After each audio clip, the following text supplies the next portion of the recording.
Sudan के अंदर देखा है ना, गरीबी क्या होती है, लाचारी क्या होती है, ओडोमस, बूट पॉलिश, अगर इस तरह की चीज़ लोग खा रहे हैं तो आप आइडिया लगाइए कि मतलब कितना वो होता होगा।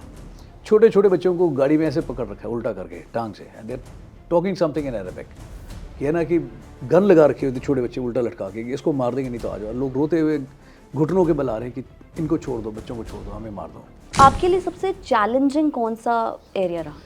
चैलेंजिंग नहीं था, कहीं पे भी नहीं था। हर एक जगह के अपने डायनेमिक्स अलग हैं, है ना। नॉर्थ ईस्ट के अंदर अलग है, मणिपुर के अलग डायनेमिक्स हैं, असम के अलग हैं, सूडान के अंदर अलग थे।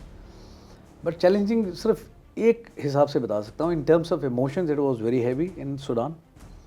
In terms of seeing suffering of people it was very very heavy. ठीक है, सूडान के अंदर देखा है ना, गरीबी क्या होती है, लाचारी क्या होती है। ठीक है, डिप्रेशन का कारण चाहिए वो है, उन लोगों को देखा उनके चेहरे पे इतनी बड़ी स्माइल होती थी, वही डिप्रेशन में नहीं है तो बाकी लोग क्यों हैं पता नहीं। सी बाकी जगह क्या है, अपनी अपनी डायनेमिक्स है, अच्छी चीज़ें बहुत सारी हैं। नॉर्थ ईस्ट में आप जाएंगे तो पीपल आर हैप्पी, जॉली, गाना गाते हैं, बजाते हैं, generally they don't take tension, है ना, खुश रहते हैं, गेम्स खेलते हैं, the fitness level is good, सब कुछ अच्छा लगा। बट सूडान में एक जगह थी जहाँ पे कुछ नहीं था, ना खाने के लिए था, ना पीने के लिए था, ना कोई घर है छत के ऊपर, है ना। एंड कोई भी चीज़ है जिसको आप बिल्कुल वेस्ट कंसीडर करते हैं, आदमी उसको भी कंज्यूम करने के लिए तैयार है। ओडोमस, बूट पॉलिश, अगर इस तरह की चीज़ लोग खा रहे हैं तो आप आइडिया लगाइए कि मतलब कितना वो होता होगा। आपके पास में 10 तरह के जूस होते हैं पीने के लिए, है ना, as a contingent, UN contingent, लेकिन उस कंपाउंड के बाहर में अगर आप बूट पॉलिश भी फेंक देंगे तो वो भी खा लेगा। ये मैंने पहले कभी नहीं देखा था। वहाँ मुझे एहसास हुआ कि लाइफ में जो है ना, कंप्लेन करते हैं, no there is no end to it. वहाँ पे जाकर के जानवर को भी देखा मैंने, जानवर भी है, सूखी लकड़ी तक को निकल रहा है कि कुछ जाना चाहिए अंदर, तो जानवर भी उतना लाचार है। गर्म चारकोल को भी खाते हुए देखा जानवर को, मुंह मारते हुए कि शायद पेट में कुछ जाएगा। अब these kind of extreme things, है ना, जहाँ पे लाइफ की कोई वैल्यू नहीं है। नॉर्थ ईस्ट के अंदर है, वो लोग अपने लेडीज़ को, बच्चों को, बुज़ुर्गों को, लोकल लोगों को तंग नहीं करते। JNK में भी है, अगर किसी ने खबर दी है फौज को कुछ और, otherwise generally they also don't harm the public. But वहाँ पे तो मतलब शेर पागलपंती है।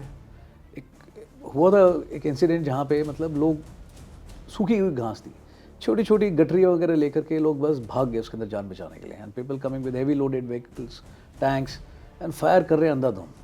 छोटे छोटे बच्चों को गाड़ी में ऐसे पकड़ रखा है उल्टा करके टांग से, and there talking something in Arabic, कि है ना कि गन लगा रखी होती छोटे बच्चे उल्टा लटका के, इसको मार देंगे नहीं तो आ जाओ। लोग रोते हुए घुटनों के बल आ रहे हैं कि इनको छोड़ दो, बच्चों को छोड़ दो, हमें मार दो। That kind of plight, it is horror, I am telling you, to see on ground, you know. बच्चे को थोड़ी चोट लग जाती है तब भी कुछ नहीं बचता है पेरेंट्स में, और वहाँ पे उनकी मेंटालिटी आप देखो, अपने लोगों को खाने के लिए आपके पास नहीं है, पीने के लिए आपके पास में नहीं है, हथियार फिर भी आपके पास में है। ठीक है, हथियार होता है जिम्मेदारी का काम, और यहाँ पे उल्टा सप्रेस करने का, अपने ही लोगों को मारने में आप वो है कामयाब। RR होता है वहाँ पे, रेस्ट एंड रिकूप। ऑफिसर्स जाते हैं रोटेशन पे, तो आई ऑल्सो वेंट। कीनिया से युगांडा जब आप जाते हैं, युगांडा से कीनिया, तो रास्ते में एक विलेज आता है वहाँ पे।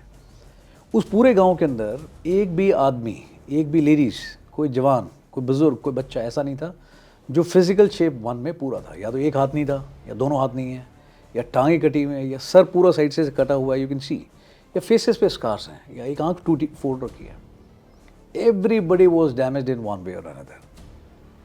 आपको हर दूसरा आदमी जब ऐसे दिखाई देता है ना, तो आप उससे आइडिया लग जाता है कि यार यहाँ पे क्या हुआ होगा, you know. That is what I have seen.